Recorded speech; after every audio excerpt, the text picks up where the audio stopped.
The following is an encore presentation of Everything Everywhere Daily. In 1940, much of the world was at war, but the United States wasn't. A strong isolationist sentiment kept the U.S. on the sidelines while Germany and Japan ran roughshod over their neighbors. While the U.S. wasn't in the war, many people in the U.S. military knew that it was only a matter of time before we got sucked in. Over a year before the attack on Pearl Harbor, a plan was developed for just that eventuality. Learn more about the Plan Dog Memorandum on this episode of Everything Everywhere Daily.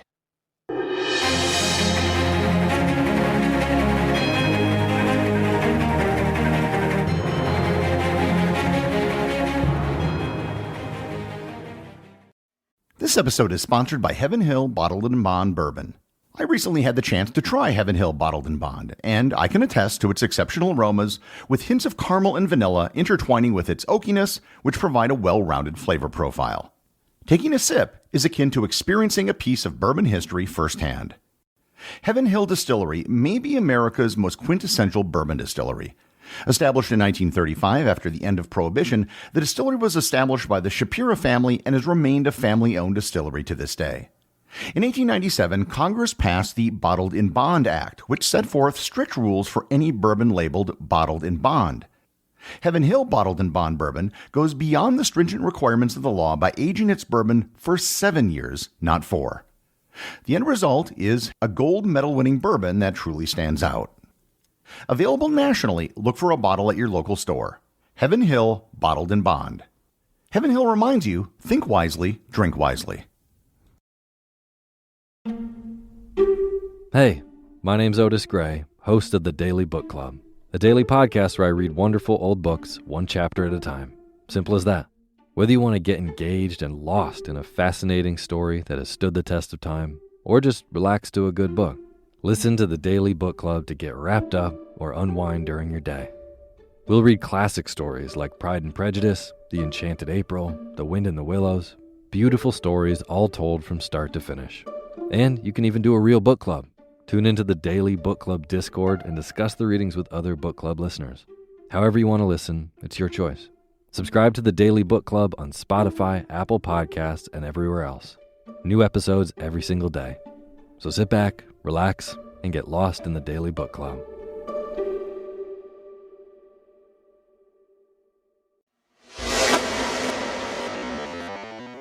Prior to the Second World War, one of the major principles of the United States, which was seldom violated and never seriously questioned, was the principle of neutrality.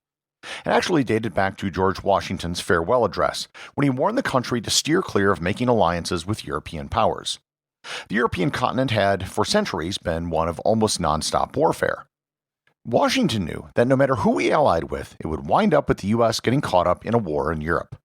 So, for 150 years, that was the underlying foreign policy of the United States. We did fight a war with Spain, which was a European power, but it wasn't a war in Europe per se. The principle was violated for the first time in the First World War, but soon after the war ended, the U.S. treated it as a temporary aberration and went back to their policy of neutrality. Throughout the 1930s, as Japan conquered Manchuria and Germany absorbed Austria and the Sudetenland, the U.S. didn't get involved. When Germany invaded Poland in 1939 and France in 1940, the U.S. stood by the sidelines, not wanting to get involved in another major war overseas. However, even if politically the United States was staying out of the conflict, planners in the U.S. military weren't doing nothing. Right after the First World War ended, the U.S. Navy began developing plans for a possible war with Japan. The plan, first adopted in 1924, was known as Joint Basic War Plan Orange. The plan was updated many times over the years as circumstances and technology changed, but it served as a basic blueprint for what would happen in the event of a war. The general assumptions of the plan were that it would involve some sort of Japanese blockade of the Philippines and other U.S. islands in the Pacific. The plan was that local forces would try to hold out, while the Pacific Fleet got organized in California and Hawaii, and the Atlantic Fleet would later arrive coming through the Panama Canal. The war would be fought like all other wars, with some grand battle of surface ships, most probably battleships. While Orange was the best-known plan, there were other plans as well, including a black plan for dealing with Germany, and various shades of red for actually going to war with the British. The problem with all these plans is that events constantly changed, which required constantly updating the plan. In the 1930s, it wasn't just that the political situation was changing rapidly, it was also the technology. Many of the assumptions of naval warfare were being thrown out the window with the rapid improvements in aircraft and aircraft carriers.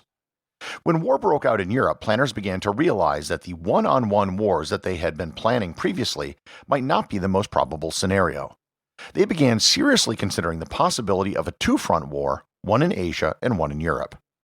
So in 1939, all of the color plans were thrown out, and 5 new plans were developed to cover all of the contingencies that were developing at that moment. They became known as the Rainbow Plans. Rainbow Plan 1 was basically a plan to fight a defensive war in the Western Hemisphere as far as 10 degrees latitude south. This plan assumed that the United States had no allies.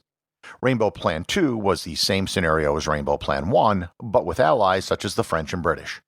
Rainbow Plan 3 was a modification of the original Orange Plan, but securing Rainbow Plan 1 first and then engaging the Japanese in the Pacific. Rainbow Plan 4 was an extension of Rainbow Plan 1, but covered the entire Western Hemisphere. And Rainbow Plan 5 assumed the protection of Rainbow Plan 1, but then working with the French and British in North Africa and Europe. The Rainbow Plans were approved in March of 1939. However, there was a whole lot that happened after March 1939. As war broke out, possible outcomes became much clearer. In May of 1940, France was taken off the table as a potential ally when they were overrun by Germany.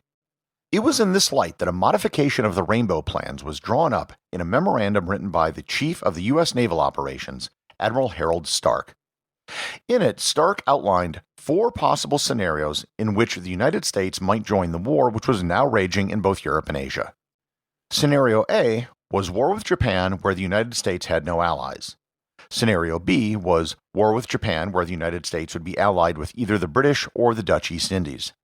Scenario C was war with Japan where Japan is aided by Germany and Italy, and the U.S. may or may not have allies.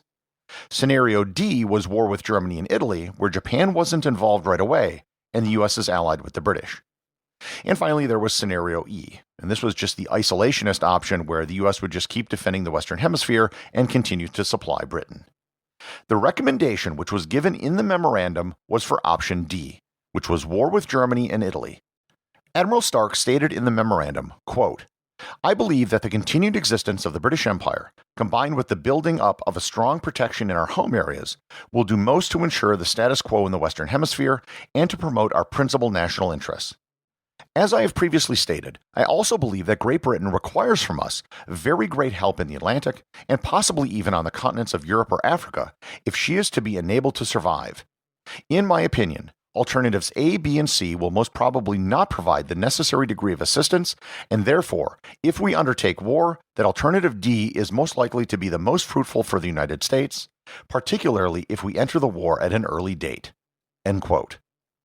Because of the Army-Navy phonetic alphabet at that time, the word for D was dog, and because Plan D or Plan Dog was advocated, this became known as the Dog Plan Memorandum. In common parlance, this became known as the Europe First strategy, which is basically what the actual grand strategy was when the war arrived. It was never formally adopted, but informally it had the support of the top military leaders and President Roosevelt. I'll be honest, I've often wondered why America adopted a Europe First strategy when it was Japan that got them into the war. And the more research I've done, the more the strategy seems to make sense. First, in 1940, the Soviet Union still wasn't in the war. They were not quite allies with Germany, but not quite enemies either. It wasn't until Germany turned on the Soviets that they became allies of necessity, but that couldn't have been planned for in 1940. The second was just the political reality of dealing with Churchill. The UK was on the ropes and really wanted the US to join the war effort. After Pearl Harbor, Churchill flew to Washington just 2 weeks later to ensure the Americans were on board with the Europe First strategy. Last, and most importantly, it just made strategic sense. If the British had gone down in defeat, then everything would have become much more difficult. If the US focused on Japan first, there was a very real risk at the time that the UK might not be around to be an ally once the US turned its attention to Europe. However, if the US could protect the UK and partner with them to win the war in Europe, then they would have the British military to help them win the war against the Japanese later on. The assumption in 1941 was still that it wouldn't be possible to simultaneously fight a two-front war, with both fronts at full strength. But as it turned out, that is pretty much what happened. A two-front war was fought at full strength, and both theaters ended within a few months of each other.